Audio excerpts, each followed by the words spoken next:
racing, now I'm playing the field. Well, I had a chance to catch up with Schmidt-Peterson driver James Hinchcliffe, who talks about what it takes to get ready for the race.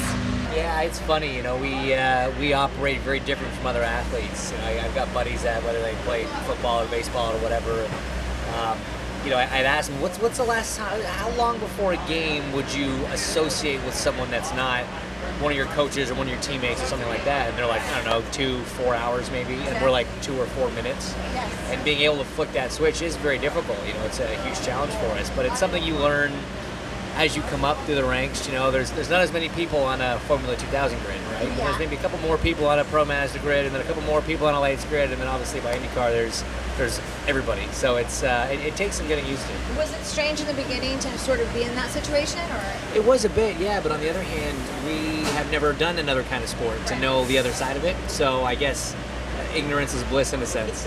Tell me what your race morning is like leading up to a race.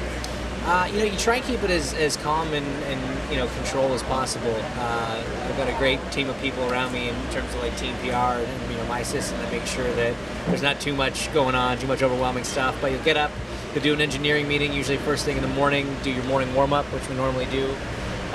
Talk about the car, stress out about the car and what to do with it for the race setup-wise. Then we normally have some sponsor stuff, some meet and greets, some media opportunities maybe.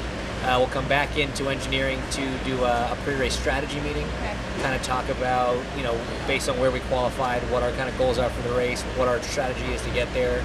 Obviously, goals to win every time. Every race. Yeah, every race. Strategy differs, but goals the same. Right.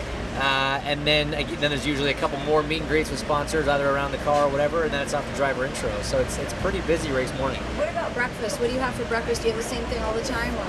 I try and keep it simple. I'm like a English muffin and bananas kind of guy, just something simple. And then for lunch, you always want some kind of carbohydrate and then a simple protein. So whether it's usually pasta-in chicken, just kind of pasta and grilled chicken, just to get some carbs in you about 2 hours before the race starts. And then what about working out while you're on the road? What do you do to sort of, obviously you guys are all really fit.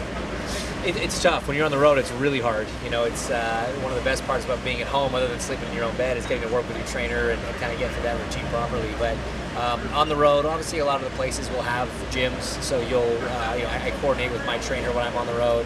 When I get to a hotel, I'll take a picture of the gym or let him know what it's got, and then he'll kind of design a routine for me for if I've got time to get down there. If there is no gym, I've got a little body weight routine that I just literally do in my hotel room. I sometimes use my backpacker suitcases, as resistance and weights, and I travel with some bands as well. So you do whatever you can, because taking even 3 days off in a row can start, having your body atrophy and slow down. Or maybe he looks for a dance studio on the road. No, I haven't tracked any of those down yet.